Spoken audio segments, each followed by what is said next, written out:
와타카케 나나미 추락과 붕괴 3장 다케다의 밴을 따라가기를 30분. 식은땀 나는 산길이 마침내 끝나고 산을 하나 더 넘자 완만한 목초지가 나타났다. 그 너머에 동그만히 서 있는 것이 이소베 다카이토의 산장이었다. 산장이라고 해서 울창한 숲속에 있을 거라고 생각했건만 집은 주위에 시야를 가로막는 게 아무것도 없는 높직한 곳에 올라앉아 환한 햇빛을 받고 있고 소들이 한가롭게 풀을 뜯고 있었다. 멀리서 보니 프로세스 치즈 포장에 그려진 그림 같은 경치였지만 목장 곳곳에 화산탄이라고 보이는 큼직하고 시커먼 바위가 뒹굴고 있었다. 산장이 가까이 오면서 심상치 않은 소리가 들리기 시작했다. 다소 신경이 예민해져 있던 다이도지는 고카 악의 대분화인가 싶어 펄쩍 뛰어오를 뻔했지만 짙은 갈색 소들은 별로 무서워하지도 않고 어리둥절해서 소리가 들리는 방향을 쳐다보고 있었다. 소들의 관심은 고카 악이 아니라 산장 쪽을 향하고 있었다. 다이도지는 500m쯤 떨어진 산장을 유심히 살펴보았다. 산장 옆에 노란 폭스바겐이 서 있었다. 심상치 않은 소리는 히가키 아케미가 산장 주위를 빙글빙글 돌며 지르는 고함소리 같았다. 싸구려 서부극에 나오는 인디언이 전투를 앞두고 거행하는 의식이나 뭐 그런 것처럼 히가키 아케미는 팔을 높이 치켜들고 미친 듯이 엉덩이를 흔들며 산장 주변 울타리 부근을 우왕좌왕하고 있었다. 악의와 애고에 가득 찬 욕설만 아니었으면 다이도지는 웃음을 터뜨렸을 것이다. 실제로 다이도지가 느낀 건 우스꽝스러움이 아니라 한기였다. 히가키 아카미에게 정신이 팔려 몰랐지만 폭스바겐 옆에 차가 또 한 대 서 있었다. 하얀 승용차로 그 옆에 두 사람이 보였다. 그들도 이쪽을 알아차린 듯 몸을 일으키고 이쪽을 주시하고 있었다. 더욱 가까이 다가가자 양복의 넥타이라는 이곳에는 어울리지 않는 복장을 한 걸 알 수 있었다. 다이도지의 미간이 따끔거렸다. 배는 산장 직전에서 오른쪽으로 들어섰다. 목장과 길 사이에는 돌을 깨서 쌓아 올린 나지막한 울타리가 쭉 이어져 있었는데 그 울타리가 길에서 조금 들어간 곳에 공간이 있어 배는 그곳에 선 뒤 시동을 껐다. 다이도지도 밴 옆에 세단을 세웠다. 전망이 좋지. 차에서 내린 다케다는 산장에 등을 돌리고 자랑스럽게 목장을 내려다보았다. 완만한 비탈 한가득 푸릇푸릇한 목초가 우거지고 저 멀리 아래쪽에 집과 목사가 보였다. 그 너머는 숲이고 또 그 너머에 무서운 고카 악이 흐릿하게 보였다.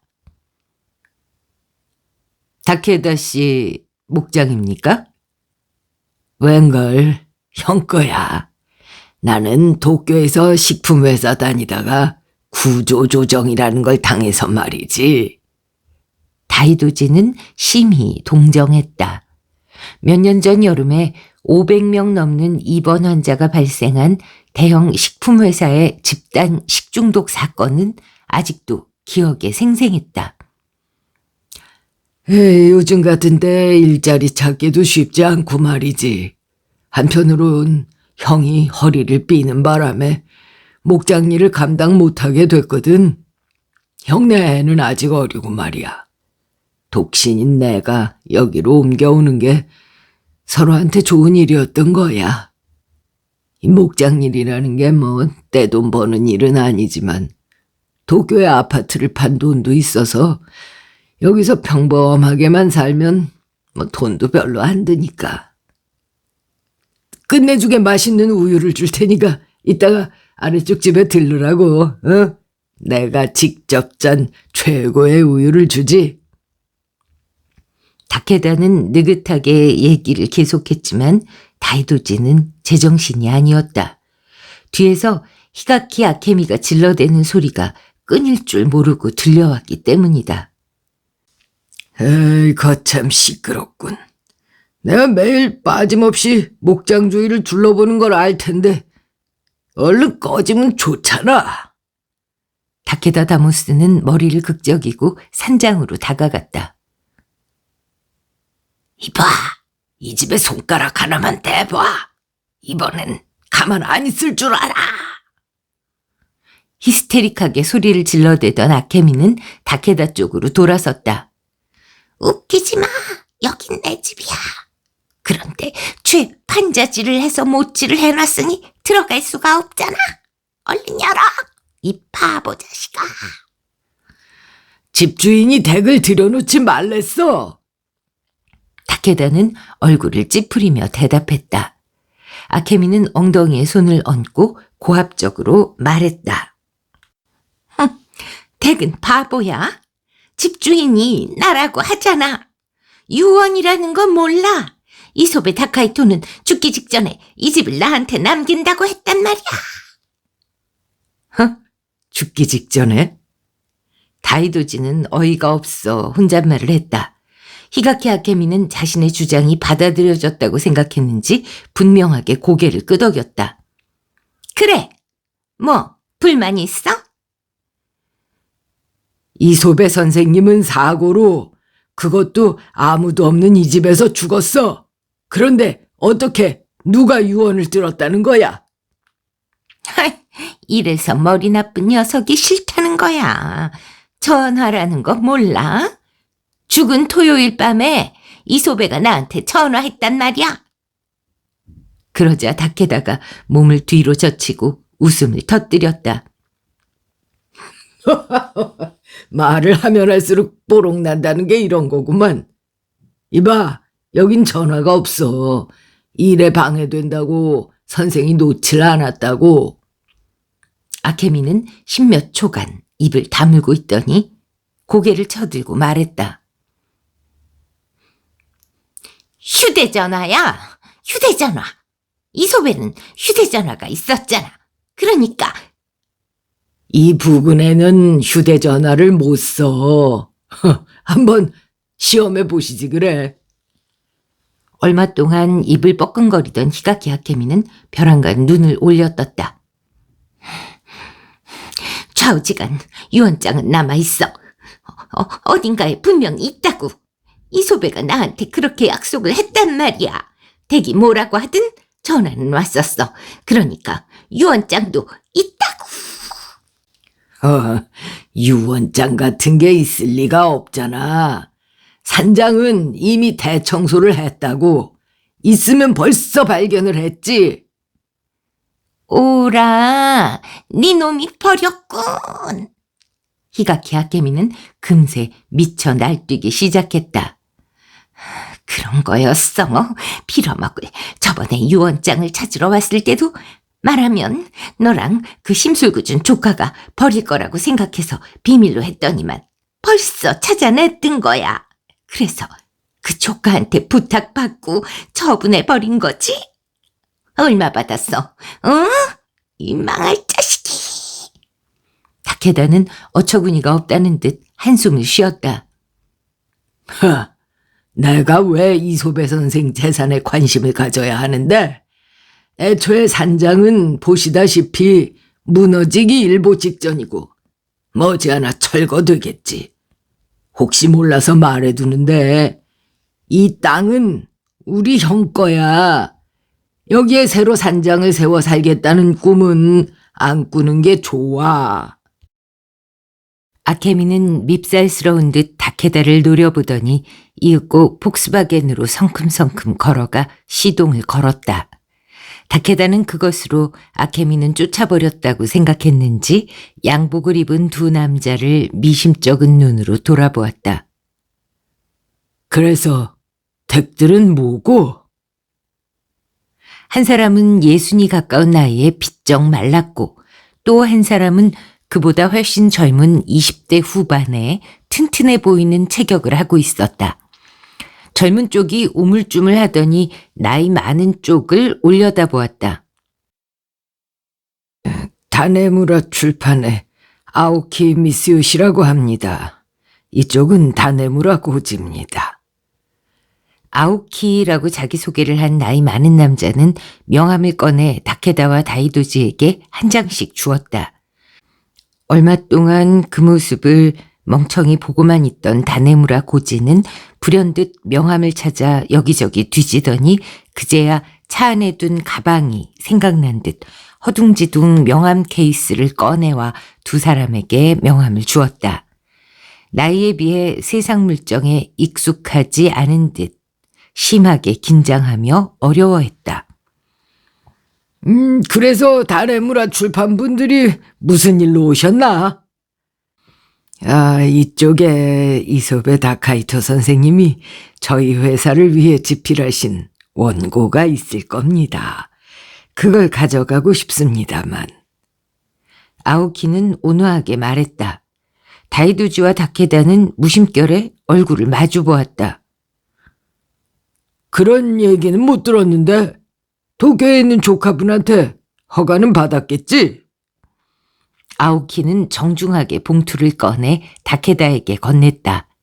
다이도지가 옆에서 들여다보자 다네무라 출판 사람에게 원고를 주도록 이라고 간단하게 쓰여 있었고 이솝의 유이치라는 서명이 있었다. 조카분의 자필 소개장입니다. 어떻습니까? 그야 이쪽은 아무래도 상관없지만 공교롭게도 이쪽이 선객이라서 말이야. 다케다는 다이도지를 가리켰다. 아오키는 경계심을 노골적으로 드러내며 다이도지를 노려보았다. 당신은 누구지? UNS 출판 부탁을 받고 온 다이도지입니다. 이솝의 선생님이 마지막으로 집필하시려던 원고 자료를 가지러 왔습니다. 잠깐만. 아오키는 안경다리를 밀어 올렸다. 그건 너무 하는군. 이솝의 선생님의 마지막 작품은 다네무라 출판에서 내기로 돼 있었어. 그걸 어슬렁어슬렁 나타나서 가로채려고 하다니 뻔뻔하기도 하지. 맞아! 뻔뻔해! 다네무라 고지가 덩달아 소리를 질렀다. 조카분 허가도 이렇게 받았으니 전면적으로 우리한테 권리가 있는 게 틀림없네. 그나저나 UNS 출판에서 대체 얼마를 주던가? 맞아! 돈 받고 온 거지! 고지는 꼬박꼬박 아오키의 주장을 되풀이했다. 애초에 이솝의 선생님은 UNS 출판처럼 엉터리 꼬마 출판사에서 책을 내실 뿐이 아니야. 우리는 말이지, 이솝의 다카이토 전집을 낼 계획도 가지고 있다고. 그래! 애초에 댁이 정말 UNS 출판의 부탁을 받고 왔는지 아닌지 그것부터가 수상하군. 혹시 이솝의 선생님의 위대한 업적을 없애버리려는 반대 세력 아닌가? 맞지? 다네무라 고지는 놀란 얼굴로 아오키를 보더니 다시 다이도지를 보았다. 그리곤 겸연쩍은 듯 눈길을 돌렸다. 다이도지는 무의미하게 공격받는 것이 지겨워졌다. 처음에는 히가키 아케미에게, 다음에는 이 두 사람. 이름! 다이도지는 내뱉듯이 말했다. 아직 할 말이 남은 듯 해만 바라보는 도마뱀처럼 입술을 핥고 있던 아오키가 눈을 껌뻑거렸다. 뭐? 틀렸습니다. 소개장에 적힌 이솝의 유이치의 유자. 옆에 있던 다케다가 소개장을 다시 보더니 아, 진짜다라고 말했다. 한자로 쓰여 있으니까 발음은 같은데 글자는 다른 글자였다는 뜻입니다. 아오키는 안색이 달라져 소개장을 빼앗더니 다네무라 고지를 곁눈으로 사납게 노려보았다. 고지는 커다란 몸뚱이를 움츠리고 야단 맞은 개처럼 먼 곳을 보았다. 에이, 이건 그냥 실수입니다. 제가 찾아뵀을 때 조카분이 매우 피곤하신 듯해서 아마 그래서 깜빡. 피곤해서 자기 이름을 잘못 썼다고? 그럴 리가 있어. 좀 그럴듯한 핑계를 생각해대지 그래. 다케다는 어이가 없다는 듯 손을 내저었다. 아오키는 이마에 땀을 닦더니 위협에 나섰다. 무례하게 마치 우리가 소개장을 날조했다는 말 같군. 이소배 선생님의 조카분은 우리한테 협조하시겠다고 하셨고 이쪽도 응분의 사례를 할 용의가 있어. 돈 벌 기회를 잃었다고 관리인을 잘라버려도 난 몰라. 자르든 말든 뭐 난 돈을 받는 것도 아니고 난 이소배 선생에 대한 의리 때문에 여기 관리를 할 뿐이야. 아무튼 그 원고라는 게 갖고 싶으면 유이치 씨한테 우리 집으로 직접 전화하라고 해. 그럼 언제든지 들어가게 해줄 테니까. 이 다이도지 선생처럼 말이지. 자, 그만 가보셔. 다케다가 턱을 으쓱했을 때는 이미 다네무라 고지는 운전석에 올라타 시동을 걸고 있었다. 두 사람이 탄 차는 히가키 아케미보다도 먼저 사라져버렸다. 이거야 원. 이놈이고 저놈이고 다 맛이 같구만. 고마워 선생. 어느새 선생으로 승격한 셈이었지만 다이도지는 대답하지 않았다. 지금 당장이라도 분화할 것 같은 활화산 기슭에 살겠다고 일부러 찾아오는 인간. 소개장을 위조해서 찾아오는 인간. 아무리 생각해도 정상이 아니었다.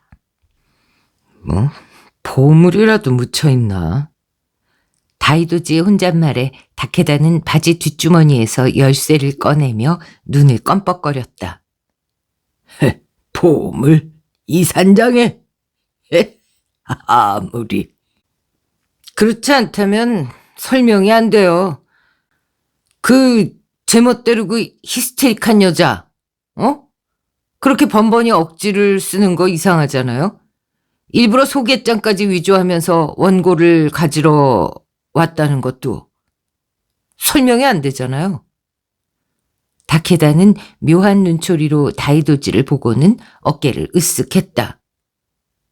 저작자들이 이상한 거지.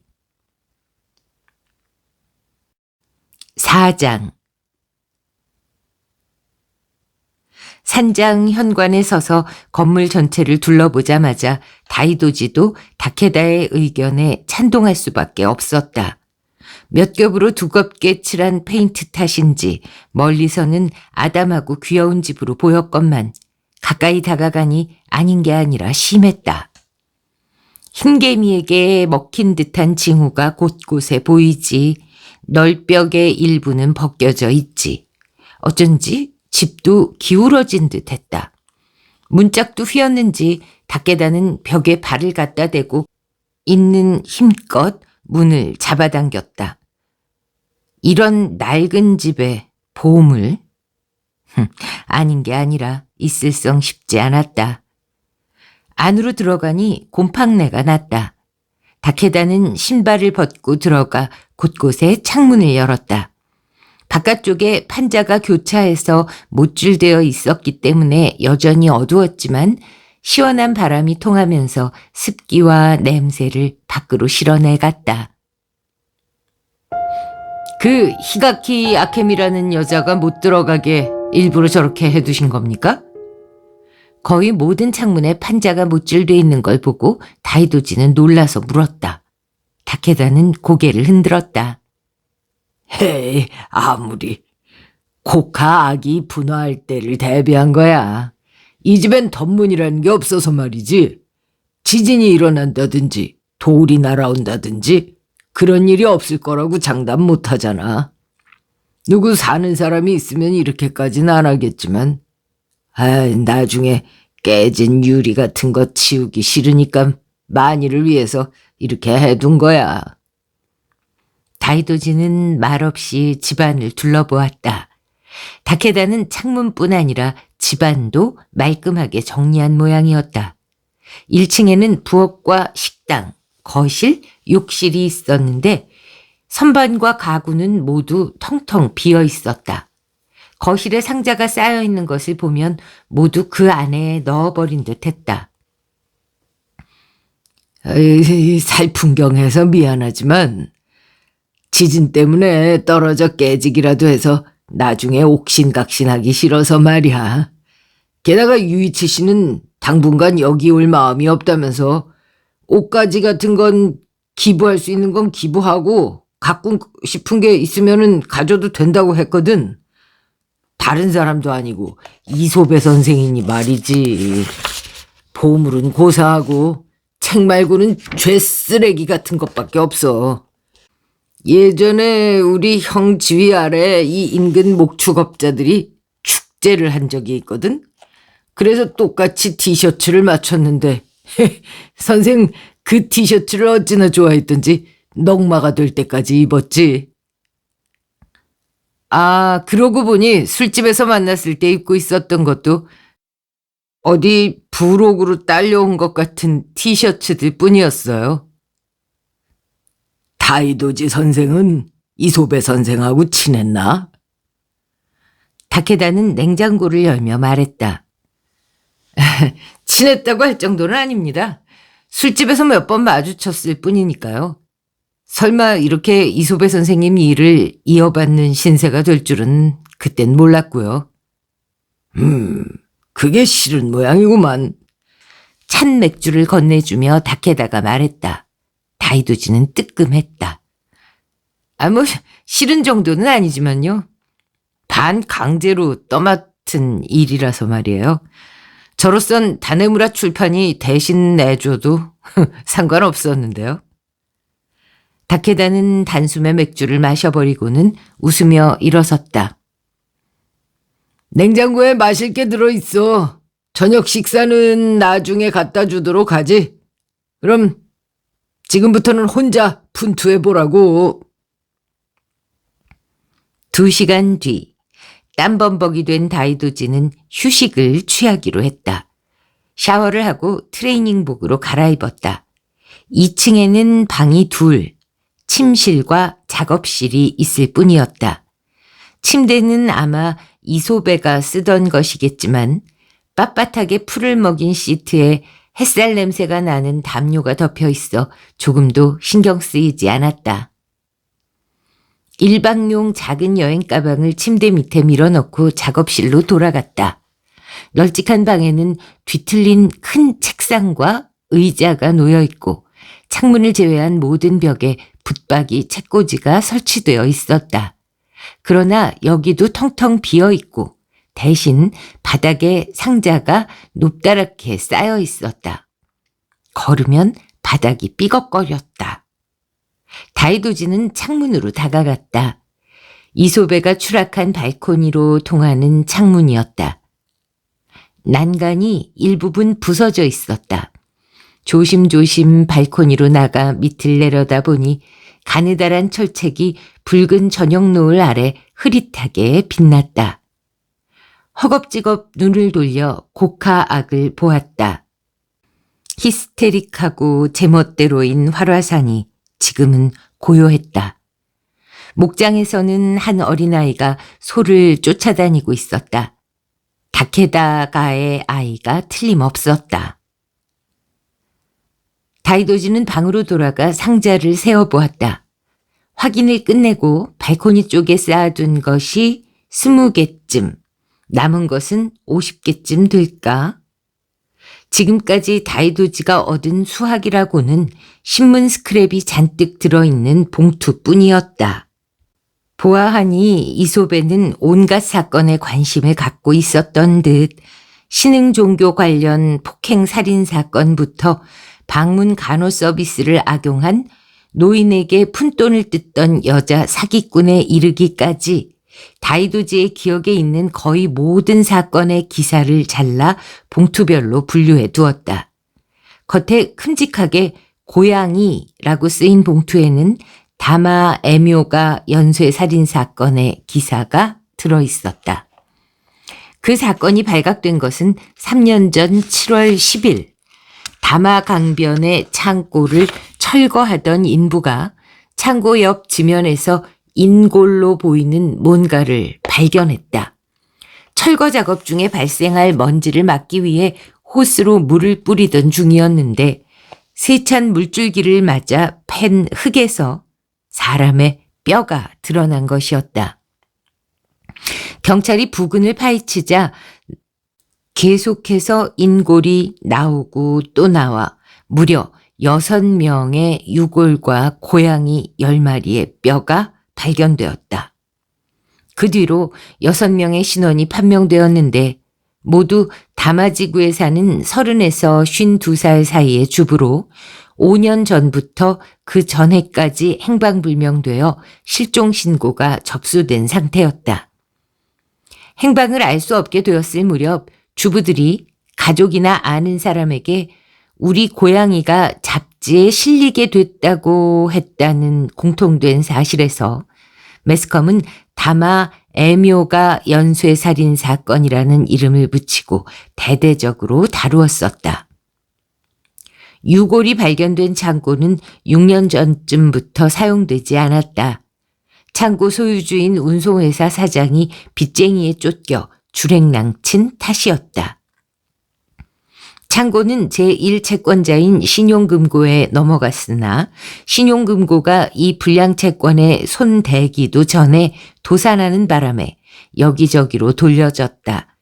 그러다가 마침내 한 대형 부동산 회사가 창고를 철거하고 아파트를 세우려 한 차에 땅속에서 터무니없는 물건을 파낸 것이었다. 살해된 주부들은 금품을 빼앗긴 흔적이 없었으며 보험도 가족이 수혜자였다. 공통점으로 말하자면 고양이를 키웠다는 것뿐이고 사는 곳이 다마지구에 한정되어 있다고는 하나 서로 안면은 없었다. 경찰은 고양이 잡지 편집자에서 주부를 노리는 변태, 나아가 고양이를 혐오하는 사람까지 온갖 인물을 수사선상에 올려놓았지만 아무런 단서도 찾아낼 수 없었다. 수사는 교착 상태에 빠지고 이 사건을 다루는 신문기사도 점점 작아지고 적어졌다. 그러나 신문기사뿐이라면 구태여 이런 데까지 올 필요도 없었다. 다이도지는 뚱한 얼굴로 기사를 밀어냈다. 이 일을 맡을 수밖에 없다는 것을 안 시점에서 다이도지도 신문기사쯤은 다 찾아서 읽어두었다. 한숨을 쉬고 다음 상자를 열려고 했을 때 아래층에서 초인종이 울렸다. 다이도지는 서둘러 내려갔지만 계단이 휘어있는 탓에 발걸음이 불안정했다. 현관 앞에 서 있는 건 머리가 허옇게 센 남자였다. 빨간 아노락을 입고 등산화를 신은 것이 복장은 하이커 같은데 그런 것 치고는 눈초리가 지나치게 날카로웠다. 어디서 본 얼굴이라고 생각하며 다이도지는 물었다. 무슨 일이시죠? 실은 걷다가 길을 잃었네. 남자는 험악한 눈초리로 다이도지를 머리끝부터 발끝까지 훑어보더니 퉁명스럽게 말했다. 잠깐 쉬어가고 싶네만. 어째서 이렇게 무뚝뚝하고 고압적인 인간들만 연이어 나타나는 건가? 뭐 현관 앞이라도 괜찮으시면 그러시죠. 마실 것도 갖다 드리겠습니다. 나를 문간에서 내쫓겠다는 건가? 남자는 다이도지에게 눈을 부라렸다. 다이도지는 어깨를 으쓱했다. 집을 잘못 고르신 겁니다. 이 집은 최근에 수상한 인물이 여러 차례 불법 침입을 시도한 터라 신원을 알 수 없고 소유주의 정식 허가도 안 받은 사람을 들여놓을 수 없거든요. 야, 이 내가 수상한 인물이라는 건가? 이놈, 넌 뭐 하는 놈이냐? 정식 허가를 받고 관리인의 양해도 얻은 사람입니다. 현관 앞이 싫으시다면 차로 아래 목장까지 바래다 드리죠. 그렇게 말하고 문득 바라보자 다이도지의 차 옆에 값비싼 외제차가 서 있었다. 다이도지는 어이가 없어 남자를 보았다. 저건 누구 차입니까? 그런 건 네 놈이 알 바 아니야. 네 놈은 그냥 집 안으로 들어오게만 하면 돼. 히가키 아케미나 다네무라 출판 2인조도 상당한 얼간이었지만 이 남자에 비하면 양반들이었다. 자기가 명령만 하면 누구든 긴장하고 따라줄 거라고 생각하는 모양이었다. 거절하겠습니다. 네 이놈, 얼마면 되겠냐? 남자의 볼살이 부들부들 떨렸다. 다이도지는 그 얼굴을 보고 드디어 생각이 났다. 아, 어디서 봤나 했더니 오이와이 건설 전 회장이시군요. 한때 건설업계의 풍운하라고 불렸지만 현재는 주식 불법 거래부터 배임, 산업 폐기물 불법 투기 등등의 죄목으로 망신을 당한 오이와이 다쿠미. 그가 왜 여기에 왔는지는 알 수 없었지만 어차피 다른 인간들과 마찬가지로 신통치 못한 용건일 게 틀림없었다. 놀랍게도 오이와이는 정체가 들통난 것을 두려워하기는커녕 뜻하지 않은 행운이라고 생각한 모양이었다. 내가 누군지 알고 있다면 얘기가 수월하겠군. 자, 들어가자. 그럴 수는 없습니다. 오이와이는 히가키 아케미와 다네무라 출판 2인조와 마찬가지로 새 총을 맞은 비둘기 같은 표정을 지었다. 이상한 소리를 하는 자로군. 네 놈이 누군지는 모르지만 넌 내 편의를 봐줘야 마땅해. 날 이 지저분한 집안에 들여놓고 날 위해 물건을 찾는 거다.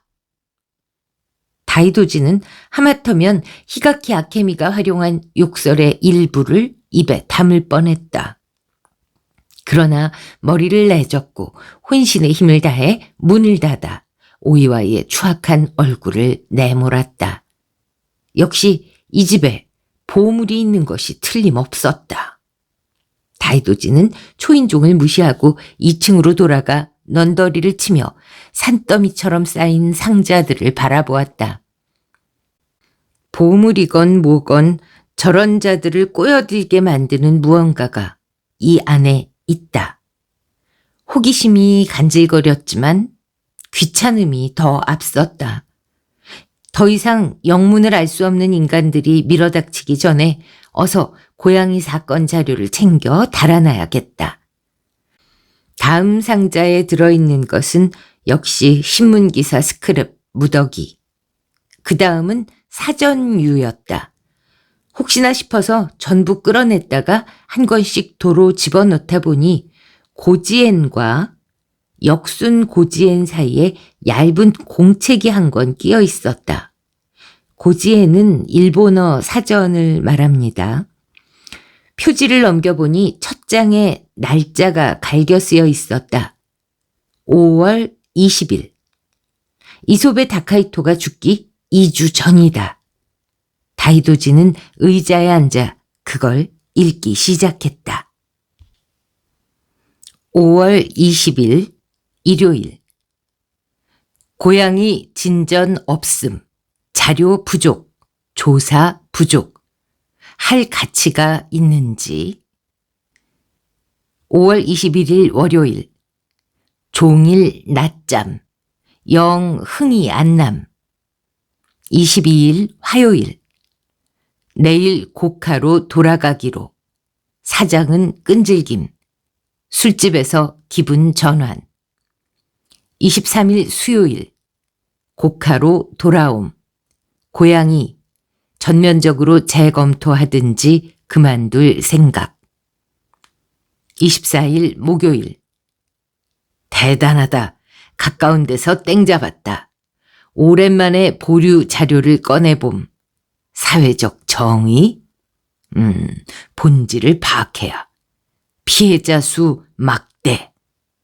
D군의 시사덕.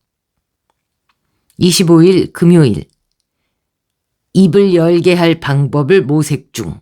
진중하게.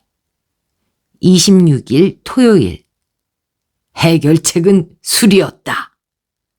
27일 일요일 나는 폭로꾼이 아니다. 진중하게 행동할 것을 약속. 불신? 28일 월요일 약속은 약속이라고 했건만 끈질기다. 지긋지긋하다. 진위 여부를 확인해 볼 것을 고려. 29일 화요일 사람은 누구나 자기가 한 일에 책임을 져야 한다. 30일 수요일 고발이 싫으면 익명으로 하겠다고 명언. 그런데도 안달복달. 그가 했던 역할이 혹시 더 큰 건 아닌지. 5월 31일 목요일 자기 변명. 나는 심판할 뜻은 없다. 6월 1일 금요일 마지막 기록. 본인의 입장이 나빠진다는 건 이해한다. 가족들에게 쫓겨난다. 내 알 바 아니다. 진실은 진실이다. 자기만 알아보면 되는 건지 이솝의 다카이토의 메모는 짤막짤막하고 분명한 건 아무것도 쓰여 있지 않았다. 알 수 있는 건 이솝애가 다이도지와 마찬가지로 UNS 출판 사장에게 다마 에묘가 살인사건에 관해 써달라는 말을 듣고 진저리 쳤다는 것뿐이었다. 또다시 초인종이 울렸다. 이번에 서 있던 건 쇼핑백을 든 중년 여자였다. 포동포동하게 살찐, 느낌이 좋은 여자였지만 다이도지는 무뚝뚝하게 물었다. 무슨 일이시죠? 저 다케다입니다. 저녁 식사를 가져왔어요. 다이도지는 쩔쩔매며 사과하고는 주차장을 보았다. 오이와이의 외제차는 사라지고 보이지 않았지만 다이도지의 차 범퍼가 우그러든 것이 어스름 속에서도 똑똑히 보였다. 에이, 오이와이 자식. 다이도지는 저도 모르게 소리내어 말하고 이를 갈았다. 다케다 부인은 겁에 질린 듯 다이도지에게 쇼핑백을 떠맡겼다. 아니요. 죄송합니다. 제 차에 흠집이 나서 그만. 네. 그럼 편히 쉬세요. 다케다 부인은 억지 웃음을 얼굴에 갖다 붙인 채 슬금슬금 뒷걸음질 치더니 결국은 허겁지겁 뛰어갔다. 다이도지는 또다시 있는 힘껏 문을 닫고 잠근 다음 한숨을 쉬었다. 이솝의 다카이토의 집안일을 해주던 그녀에게 묻고 싶은 것이 많이 있었는데 뭐 어쩔 수 없다. 내일 물어보기로 하자. 크로켓, 야채 샐러드, 톳 등 간소하지만 맛있는 저녁을 먹으며 다이도지는 메모를 다시 읽어보았다. 몇 가지 마음에 걸리는 점이 있었다. 생각에 잠겨 있는데 벼랑간 산장이 흔들리기 시작했다. 드디어 고카 아기 잠에서 깨어나려는 것이다. 5장. 다이도지는 잠에서 퍼뜩 깼다. 집이 흔들리고 있었다. 또다시 지진. 그것도 진도 3 이상의 지진이 발생한 것 같았다. 이래서야 침대에 누워봤자 못 자겠다고 다이도지는 의자에 앉은 채로 기지개를 켜며 생각했다. 도쿄에서부터 장시간 차를 몰고 온 데다 신경을 피로하게 하는 인간들과 한바탕 난리를 치르고 전혀 진척이 없는 자료 찾기를 한 것이 체력을 상상 이상으로 소모시킨 모양이었다. 자료를 대충 훑어보다가 어느새 책상에 엎드려 잠이 들어버린 것이었다. 남은 상자는 거의 대부분이 책이었다. 아무리 찾아도 고양이 사건과 관련된 자료는 나오지 않았다. 어쩌면 자료는 이소배가 도쿄의 거처로 사용했다던 UNS 출판에 있는 게 아닐까? 그렇게 결론을 내리면서도 미련이 남아 신문 스크랩 무더기를 다시 한번, 이번엔 꼼꼼하게 살펴보았지만 원래부터 없었던 의혹은 점점 더 줄어들었다. 미완의 원고가 남아있기는커녕 아예 시작도 하지 않았으니 당초에 예상했던 것 이상으로 다이도지가 나설 일이 아니었다. 다이도지는 찬 게 마시고 싶어져 계단을 내려갔다. 2차례 흔들린 탓인지 계단은 더욱 휘어져 발이 푹푹 꺼지는 느낌이었다. 기분 때문인지 모르지만 거실과 부엌 사이에 있는 기둥도 기우뚱하게 보였다. 곳곳에서 삐걱삐걱 소리가 들려 다이도지는 몸서리를 쳤다. 좌우지간 자료 찾기를 끝내고 한시라도 빨리 여기서 나가자. 불을 켜는 수고조차 아쉬워 어둠 속을 더듬으며 부엌으로 가서는 냉장고를 향해 몸을 굽혔다. 그 순간 뒤에서 바람이 느껴졌다. 돌아볼 겨를도 없었다. 뭔가 무거운 게 날아와 다이도지의 머리 왼쪽을 스치고 어깨를 후려쳤다. 버티지 못하고 무릎을 꿇었다가 다음 순간 필사적으로 옆으로 펄쩍 뛰었다. 냉장고에서 쿵소리가 났다. 어깨의 아픔을 무시하고 바닥을 기어 일어섰다. 어둠 속에 흐릿한 사람 그림자가 보였다.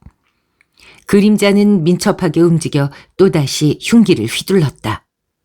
다이도지는 순간적으로 그림자를 머리로 들이받았다. 꽥 소리가 나고 그림자는 뒤로 휙 날아갔다. 다이도지는 망설였다. 여기서 이 녀석을 붙잡아야 하나?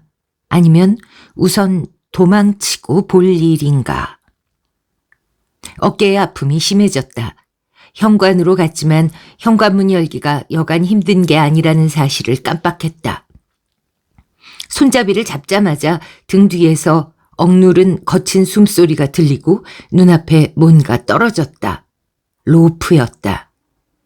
다이도지는 필사적으로 로프와 목 사이에 손을 끼워 넣고 죽을 힘을 다해 잡아당겼다. 상대방은 상대방대로 다이도지의 엉덩이를 걷어차고 그 기세를 이용해 로프를 있는 힘껏 당겼다. 다이도지의 손등이 로프에 밀려 목을 압박해 숨이 막혔다. 문을 걷어차며 뒤통수로 들이받으려 했지만 역시 2번씩이나 같은 수가 먹힐 리는 없었다. 얼굴이 팽창해 부풀어 오른 듯한 느낌이 들었다. 두 손에서 힘이 빠지고 관자놀이가 쿡쿡 쑤셨다. 다이도지는 상대방의 몸 위치를 더듬어 여기다 싶은 곳을 마지막 남은 힘을 다해 걷어찼다. 느낌이 있고 낮은 목소리가 들리며 힘이 조금 약해졌지만 상대방은 로프를 놓으려고 하진 않았다. 젠장. 흐려져가는 의식 속에서 다이도지는 생각했다. 나스미, 이 바보 자식. 이렇게 된 것도 다 네 탓이다. 조의금 정도로 끝날 거라고 생각 마라. 한을 품어줄 테니까 꼭 귀신이 돼서 나타날 거니까 그렇게 알아. 눈앞이 흐려지고 주변이 흐려지기 시작했다. 다이도지는 가물가물한 의식으로 생각했다. 죽는 건 처음이지만 생각했던 것보다 떠들썩하다고.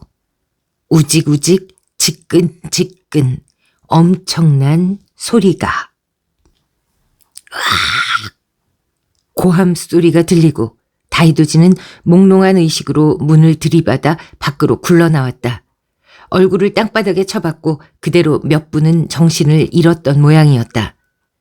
차가운 바람에 정신이 들어 쿨럭쿨럭 기침을 해대며 목에 감겨있던 로프를 푼 다음 한 손으로 땅을 짚고 일어나 앉았다.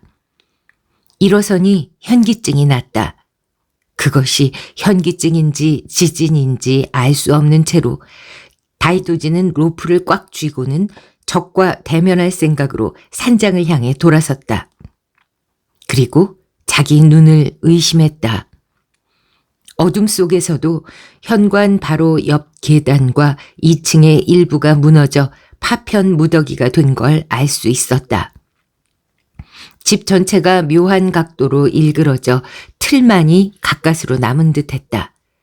반만 남은 2층 끄트머리에 상자가 아슬아슬하게 걸려 있었다. 다이도지가 보는 앞에서 그 상자가 휘청하더니 떨어졌다. 파편 무더기 속에서 불분명한 신음소리가 들렸다. 사람 살려. 다이도지는 한 발짝 뒷걸음질 치고 파편을 응시했다. 히스테릭하고 말씨가 사나운 히가키 아케미. 출판사 편집자를 사칭하지만 영 수상쩍었던 아오키 미스요시와 다네무라 고지. 온갖 나쁜 짓을 다 저질러 온 기업가 오이와이 다쿠미. 네 사람의 얼굴이 차례차례 뇌리를 스쳤다. 댁은 목이 따끔거려 목소리가 잘 나오지 않았다. 다이도지는 헛기침을 하고 말을 이었다. 난 댁이 누군지 알아. 파편 밑에서 들려오던 목소리가 뚝 그쳤다. 다이도지는 말했다. 댁이지. 다케다 다모스 씨. 처음에 산장에 왔을 때 이상하다고 생각했어. 이 산장은 전망이 지나치다 싶을 정도로 좋아. 높직한 언덕에 올라앉아 있지. 게다가 이건 댁이 스스로 했던 말인데 댁은 매일 이 목장 주변을 돌아보고 있어.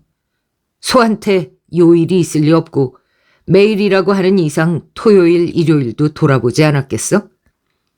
그런데도 발코니에서 이솝의 선생이 떨어져 죽은 걸 몰랐다니 부자연스러워. 이 길을 지나면 마당이고 뭐고 죄 보일 텐데 말이야. 파편 밑은 쥐죽은 듯 고요했다. 다이도지는 발작적인 기침이 가라앉기를 기다려 눈물을 닦고 말을 이었다. 하지만 묘한 인간들이 꼬리에 꼬리를 물고 나타나는 바람에 난 그 의문을 뒤로 미뤘어. 히가키 아케미가 죽기 직전에 전화 얘기를 꺼내는 통에 혹시 이솝의 선생은 여기가 아니라 다른 곳에서 죽고 나중에 예컨대 일요일 밤이라든가 그때 그 여자가 시체를 옮긴 게 아닐까 그런 생각까지 했다고. 그 생각이 변한 건 이솝의 선생의 메모를 발견했기 때문이야. 파편 밑에서 기나긴 신음소리가 들렸다. 댁이 빠뜨리고 처분 못한 게 있었던 거야. 애석하게 됐군. 그건 그렇고 내가 여기 온 건 이솝의 선생이 집필하려고 했던 어느 원고의 자료를 모으기 위해서였지만 그건 다마 애묘가 연쇄살인 사건에 관한 원고였어. 어때? 뜻밖이지? 다케다가 꿈틀한 듯 목재 파편이 몇 개 떨어졌다. 역시 뜻밖인 모양이군. 이솝의 선생은 UNS 출판을 위해서 그 사건 조사에 착수하게 돼 있었어. 하지만 메모에 따르면 자료도 부족하고 흥도 안 나서 그만두어버릴 요량으로 그 성질 집요한 사장을 피해 도쿄에서 이리로 돌아왔다더군. 돌아온 직후에 가까운 데서 땡 잡았다라고 쓰여 있었는데 이건 고양이 사건의 진전을 의미하는 것처럼 보일 수도 있지만 그렇다고 하기엔 이상한 점이 있거든.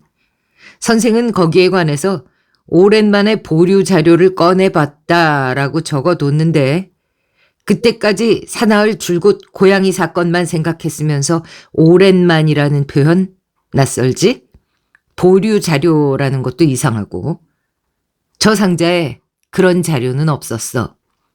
또 하나 이상한 건 피해자 수 막대라는 말이야. 고양이 사건의 사망자 6명은 숫자가 많긴 하지만 막대하다고 할 정도는 아니거든.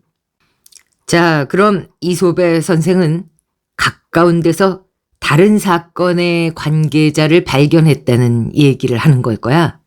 아마 D, 즉 내가 가르쳐준 사진과 실제 인물의 대조 방법을 당장 써먹어서 아주 가까운 데서 대형 사건 관계자를 발견했겠지. 그리고 그 인물한테 술을 먹여서 사건에 관해 캐냈어. 방법으로선 나도 찬성 못하겠지만 이솝의 선생도 그걸 그냥 그대로 폭로할 생각은 없었을 거야. 하지만 그 인물은 겁을 먹고 필사적으로 선생을 설득했어. 그 사건 제발 다루지 말아달라고. 선생은 거부했지. 그래서 그 인물은 선생을 발코니에서 밀어 떨어뜨렸어. 파편 밑에서 가느다란 목소리가 들려왔다. 증거는 없다. 뭐 그런 얘기 같았다. 자, 그럼 맨 처음 의문으로 다시 돌아오게 돼. 어째서 댁은 일요일에 목장을 돌아봤을 때 선생의 시체를 발견하지 못한 걸까? 피해자 수가 막대하다는 걸 생각하면 답을 알 수 있지. 몇 년 전 여름 500명이 넘는 입원 환자가 발생했던 큰 식품회사의 식중독 사건. 이솝의 선생의 신문기사 스크랩 중에 그 사건은 없었어. 선생이 온갖 사건의 신문기사를 죄다 모아뒀던 걸 생각하면 파기된 게 분명하지. 댁은 식품회사에 있다가 구조조정당했어. 이게 구조조정이 아니라 사건의 책임을 지고 해고된 거였을지도 모르지. 그 이후에 댁은 목장을 경영하는 형의 집으로 굴러들었어. 그 형은 목축업자들을 통솔할 수 있을 정도로 인망이 두터운 사람이야. 한편 그 식품회사의 식중독 사건은 목축업자들한테도 큰 피해를 입혔어. 그 사실이 외부에 알려지면 어떻게 될까? 아니, 선생이 그 인물은 가족에게 쫓겨난다라고 써두었던 걸 보면 어쩌면 형 일가도 댁이 그 사건에 연관된 걸 몰랐을 수도 있어. 또다시 목소리가 들렸다. 증거는 없다. 그래, 증거는 없어. 이건 모두 억측이야. 댁은 선생을 발코니에서 밀어 떨어뜨리고 식중독 사건 자료를 파기하고 이솝의 선생의 다음 집필 원고를 가지러 도쿄에서 출판사가 보낸 인간이 오는 걸 알았지. 그리고는 겁에 질렸어. 고양이 사건을 모르는 댁은 다음 집필 원고는 당연히 식중독에 관한 거라고 생각했을 테니 말이지. 자료가 아예 없다면 그건 그것대로 의심을 살 거야. 그래서 댁은 날 죽이려고 했어. 그리고 그를 위한 연막을 준비했어. 파괴적 인격의 소유자인 히가키 아케미. 작은 일로도 난동을 부리는 그 여자는 사람 하나쯤은 충분히 죽일 것처럼 보이거든. 그리고 다네무라 출판을 사칭한 이인조. 이것도 억측인데 그 둘은 폭행살인 사건으로 주목을 모았던 신흥종교에서 보낸 게 아닐까? 그리고 오이와이 다쿠미. 오이와이하고 이인조는 위험한 내용이 쓰인 이솝의 다카이토의 원고가 아무도 없는 산장에 방치돼 있다고 귀띔만 하면 당장 달려올 거니까. 다이도지는 숨을 내뱉었다. 어디서 소 울음소리가 들려왔다.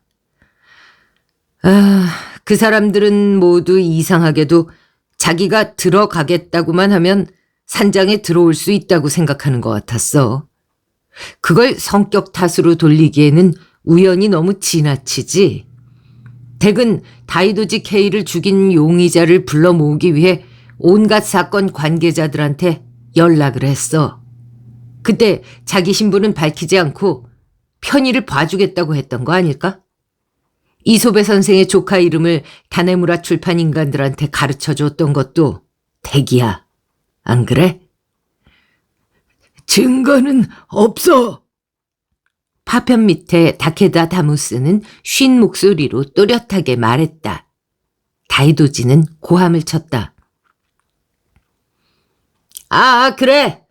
전부 억측이고 증거 따위는 없어. 그래서 댁이 날 죽이려고만 안 했으면 난 이걸 억측으로 가슴속에 묻고 잠자코 도쿄로 돌아갔을 거야. 하지만 댁은 날 죽이려고 했어. 잠긴 현관문을 열 수 있는 건 댁뿐이고 다른 녀석들한테는 불가능하니까 그것만으로도 누가 범인인지 바로 알았다고, 이 바보 자식. 다이도지는 눈물을 흘리고 기침을 연발하며 문 앞에 쭈그리고 앉아 허파에 산소를 보내려 고투했다. 연이어 말을 하고 나니 목도 아프고 숨이 찼다. 간신히 발작이 가라앉자 목소리가 들려왔다. 꺼내줘. 살려줘. 증거는 없어. 증거는 없다고. 여기서 얼른 꺼내지 못해. 싫으네요. 다이도지는 그렇게 한마디를 내뱉고는 문을 뻥 걷어차 닫았다. 다음 순간 산장은 무시무시하게 흔들리더니 무너져 내렸다.